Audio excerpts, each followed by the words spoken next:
बाळासाहेबांच्या तमाम शिवसैनिकांना तुमच्या ह्या अनिश गाढवेचा, बाळासाहेबांच्या लहानशा शिवसैनिकाचा आणि शिवसेनेच्या प्रवक्त्याचा मानाचा जय महाराष्ट्र।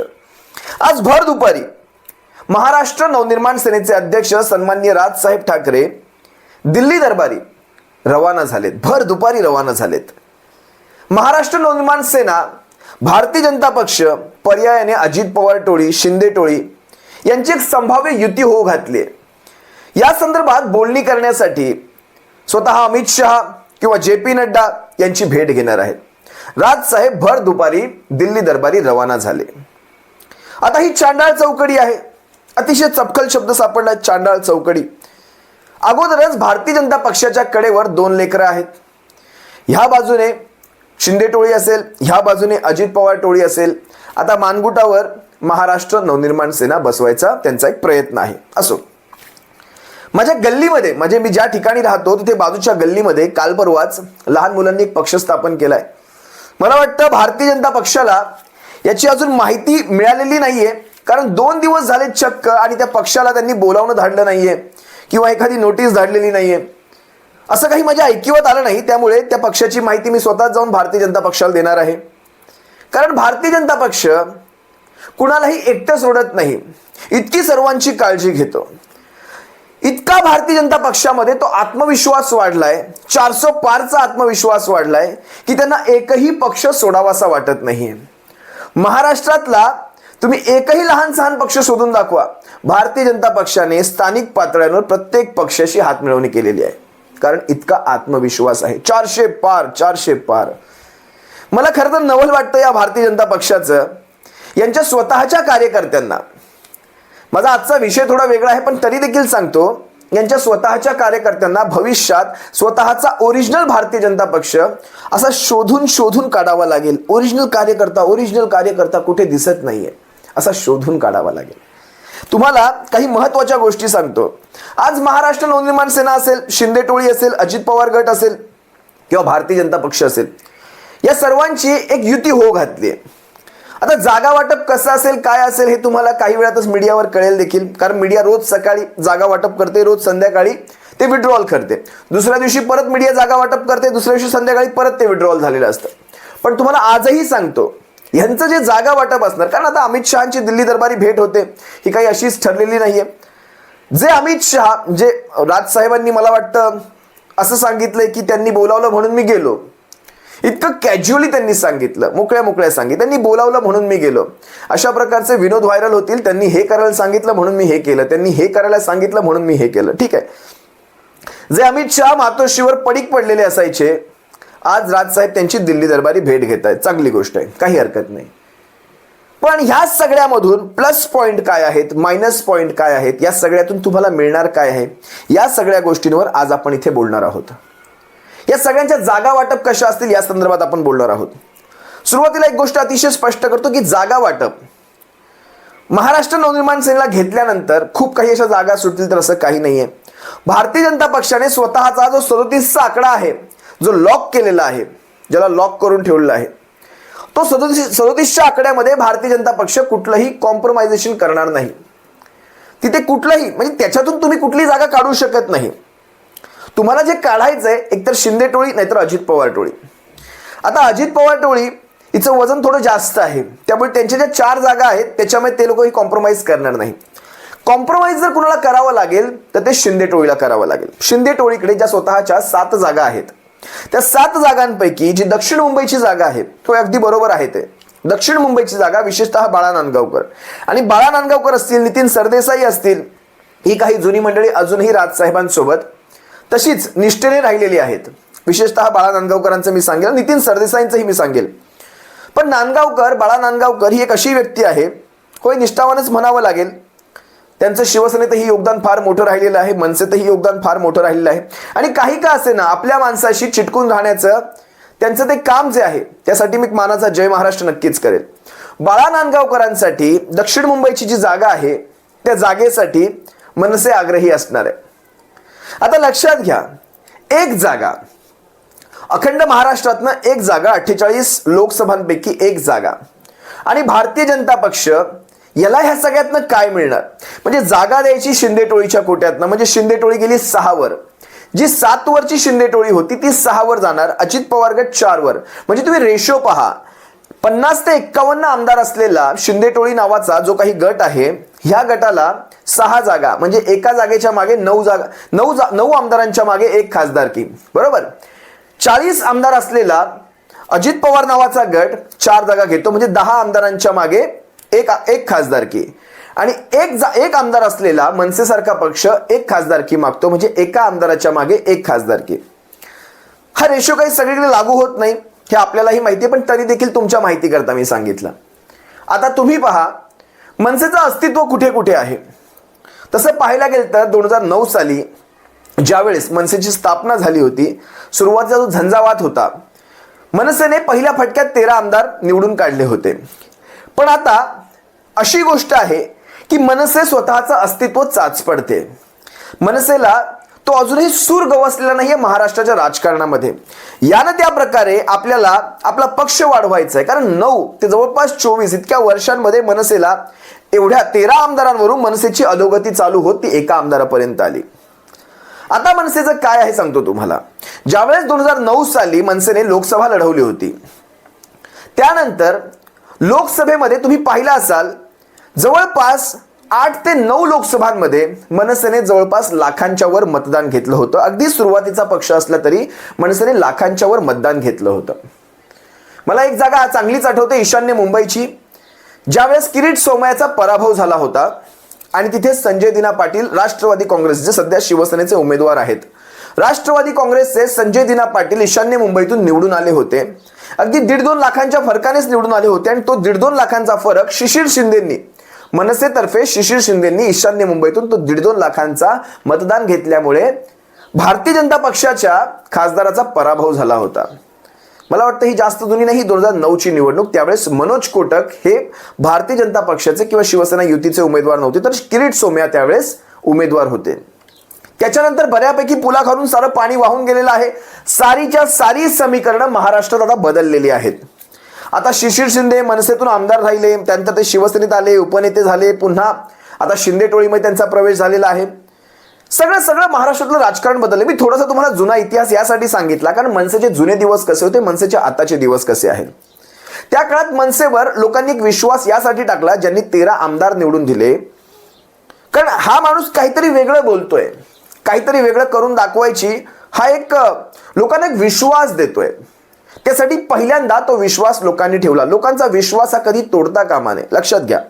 आज त्या 13 आमदारांपैकी एकही आमदार, म्हणजे बाळा नांदगावकर सोडले किंवा तुम्ही पाहिलं असाल नितीन सरदेसाई सोडले, या दोघांव्यतिरिक्त एकही माजी आमदार देखील मनसेत राहिलेला नाहीये. तुम्ही पाहिलं असाल प्रवीण दरेकर हे देखील मनसेचे आमदार होते, राम कदम हे देखील मनसेचे आमदार होते.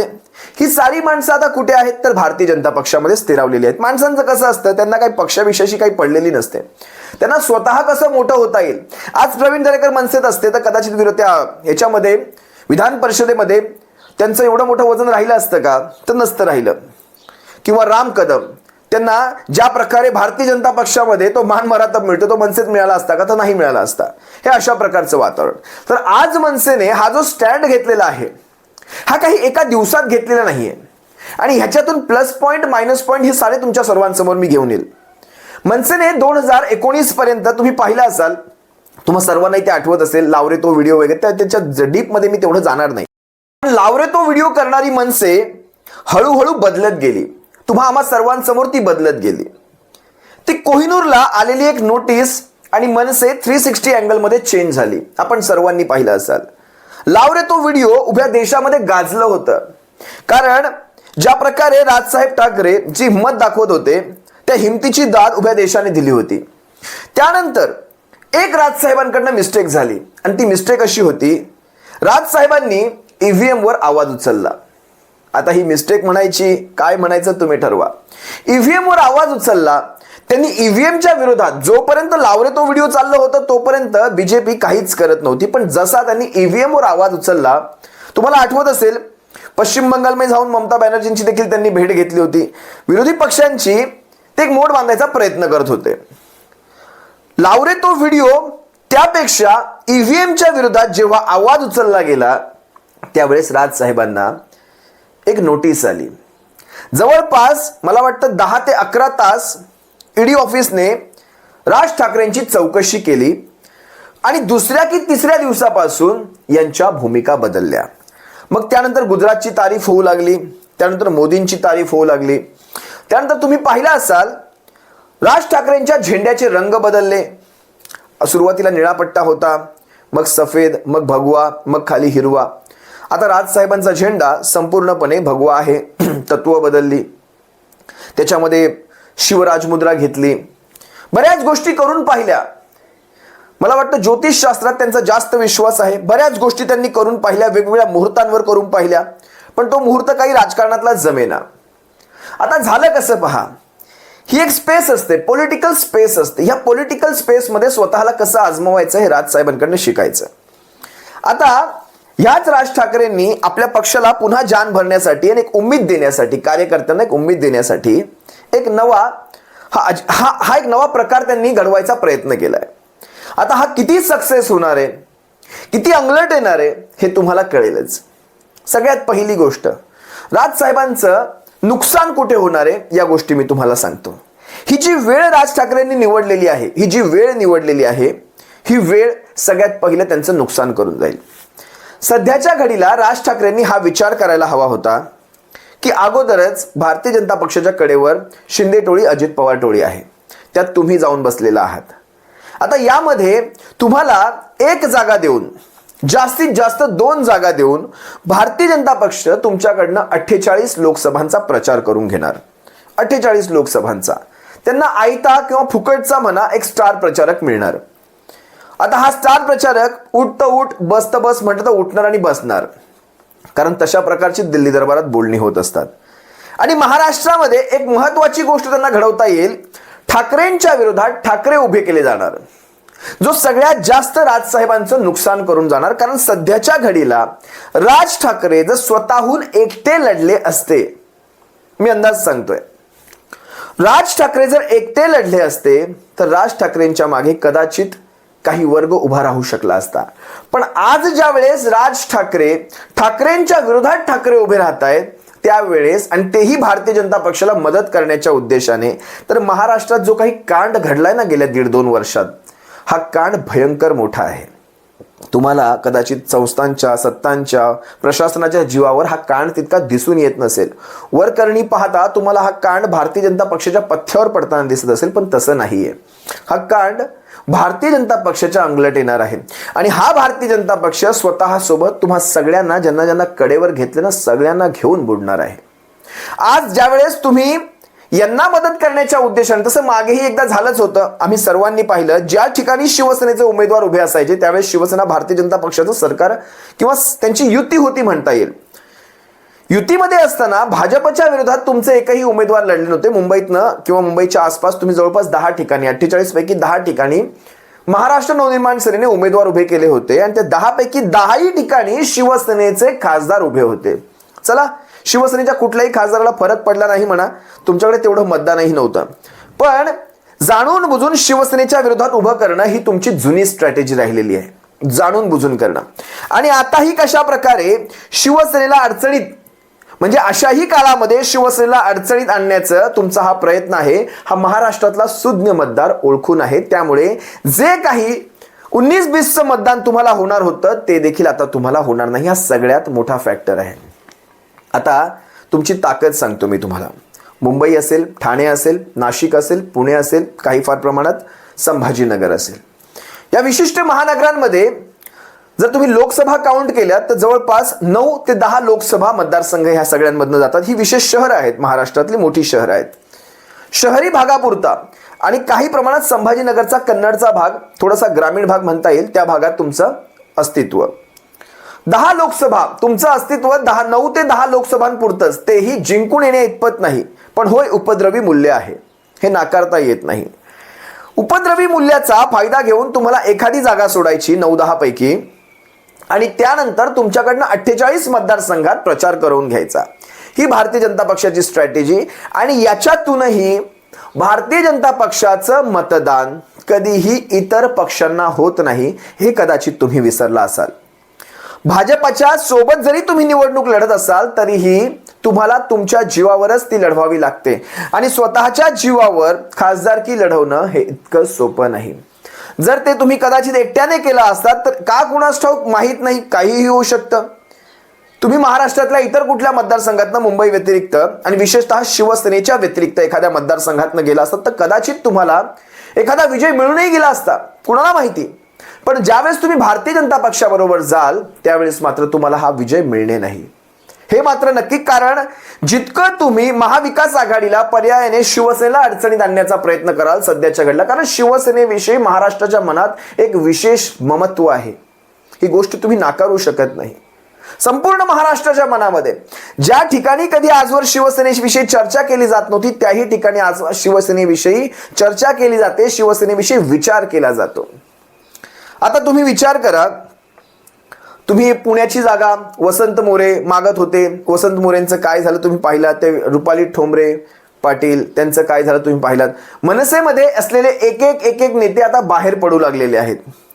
मनसेमध्ये आता विशेष असं दुसऱ्या फळीतलं नेतृत्व राहिलेलं नाही हे देखील भारतीय जनता पक्ष चांगल्या प्रकारे जाणून आहे.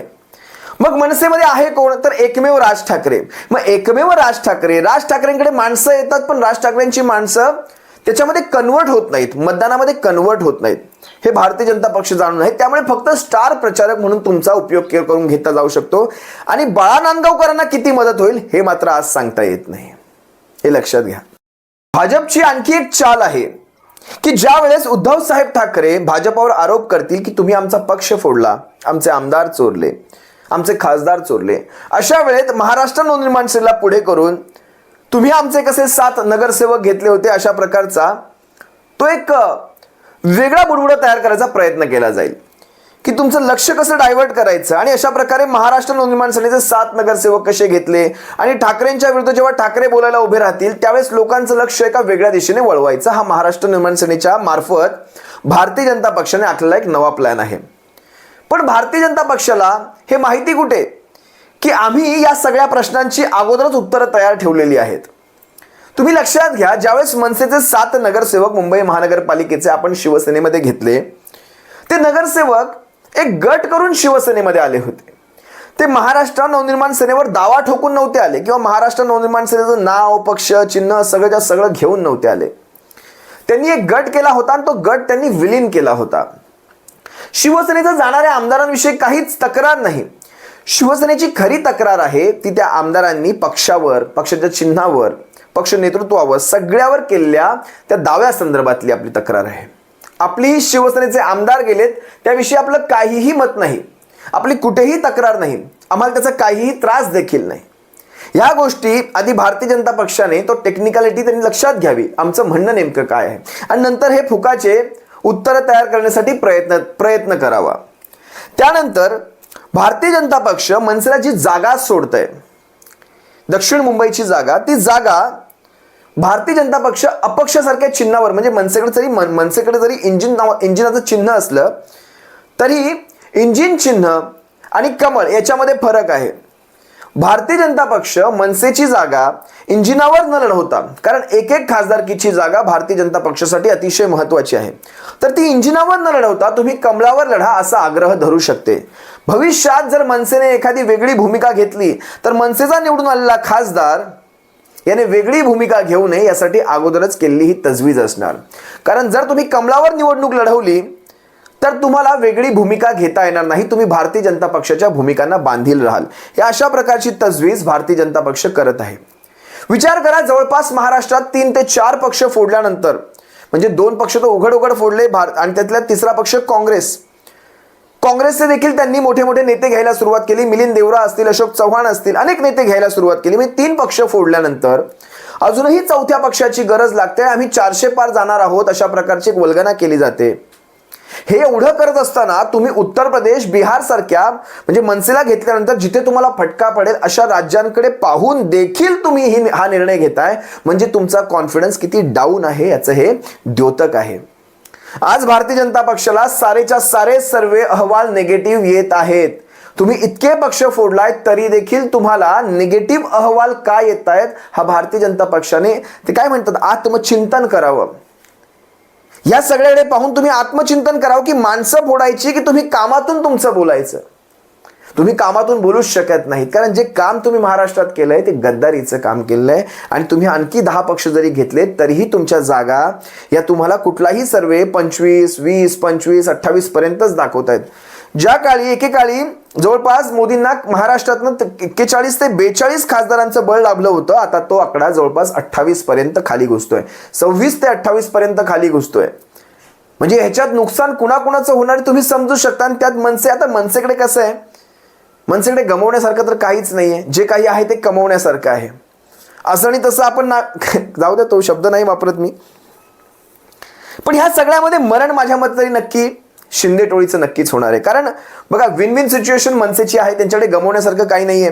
भारतीय जनता पक्षाला एक स्टार प्रचारक मिळेल, वक्तृत्व चांगलं आहे आणि पॉकेट्स आहेत त्यांचे. पॉकेट्स म्हणजे कसं, प्रत्येक जसं तुम्ही कॉर्पोरेशनच्या इलेक्शन घ्या, ज्या 10 लोकसभा मी सांगितलं तुम्हाला किंवा काही शहरं सांगितली, मुंबई, ठाणे, पुणे, नाशिक किंवा संभाजीनगर, अशा प्रकारची या पॉकेट्समध्ये मनसेची विशिष्ट मतं आहेत. जशी आरपीआयची मतं असतात विशिष्ट पॉकेट्समध्ये, त्या मतांवर तुमचे कॉर्पोरेशनमध्ये तुम्हाला फार मोठा फटका पडतो. पण लोकसभेच्या निवडणुकांमध्ये तेवढा मोठा फटका पडत नाही.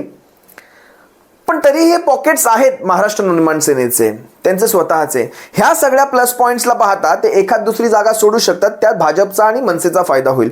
पण नुकसान जर कुणाचं जास्त होईल तर शिंदे टोळीचं होईल. जागा स्वतःच्या कोट्यातनं जाते आणि मनसेचं आणि शिंदे टोळीचं दोघांचंही मतदान पाहायला गेलं तर शिवसेनेकडे वळतंय ह्या सध्याच्या परिस्थितीमध्ये. कारण जो मराठी मतदार आहे, जो महाराष्ट्र प्रेमी मतदार आहे, संविधान प्रेमी मतदार आहे, ज्याचा रोष आहे भारतीय जनता पक्षावर, पर्यायाने ह्या 2 टोळ्यांवर. आणि तो रोष थोड्याफार प्रमाणात जर राज ठाकरे जर सेपरेट किंवा वेगळे उभे राहिले असते तर कदाचित त्यांच्याकडे जाऊन त्यांच्या बाजूने ते मतदान होऊ शकलं असतं. जर वेगळे लढले असते तर आता ते राज ठाकरे ह्यांच्यामध्ये सामील झाल्यानंतर तो रोष राज ठाकरेंवर देखील दिसणार आहे. आणि ते सारंच्या सारं मतदान तुम्हाला शिवसेनेकडे, पर्यायाने महाविकास आघाडीकडे फिरताना दिसेल. हे अशा प्रकारचं वातावरण आहे. मी तर म्हणतो ते काँग्रेसला पण घेऊनच टाकलं असतं ना, काय बिघडते. आता एवढे सगळे पक्ष घेतलेच आहात तुम्ही, तर तो काँग्रेस तरी एकटा का ठेवलाय तुम्ही. काँग्रेसलाही घेऊन टाका. एवढ्यात तुमच्याकडे काय म्हणतात ती 56 इंचाची छाती, 10 कदम, काय. शेवटी काय असतं, भाजपला एका नव्या पोपटाची गरज आहे आणि तो पोपट त्यांना एका चांगला म्हणजे स्टार प्रचारक सापडलेले आहेत. जे काही असेल ते आपल्या पद्धतीने बोलायला, आपल्या पद्धतीने आपली कामं लोकांपर्यंत न्यायला, एक रंजक वक्तृत्व, या सगळ्या गोष्टींचा सुपरमिलाफ होऊन त्यांनी मनसेचा कदाचित ह्या सगळ्यामध्ये प्रवेश होईल. असो, काही फरक पडत नाही. जे आहे ते असं आहे. महाराष्ट्र नवनिर्माण सेना ज्यावेळेस यांच्यामध्ये सामील होईल त्यावेळेस याचा फटका महाराष्ट्र नवनिर्माण सेनेला स्वतः बसणार आहे, शिंदे टोळीलाही बसणार आहे. आणि पर्यायाने यांचं सारं जे मतदान आहे, मी भाजपचं म्हणणार नाही, पण शिंदे टोळीचं आणि मनसेचं हे सारं मतदान जे आहे शिवसेनेच्या बाजूने फिरणार आहे. तुर्तास इथेच थांबतो. तुम्हा सर्वांची रजा घेतो. सप्रेम जय महाराष्ट्र बाळासाहेबांच्या शिवसैनिकांनो. काळजी घ्या. जय महाराष्ट्र.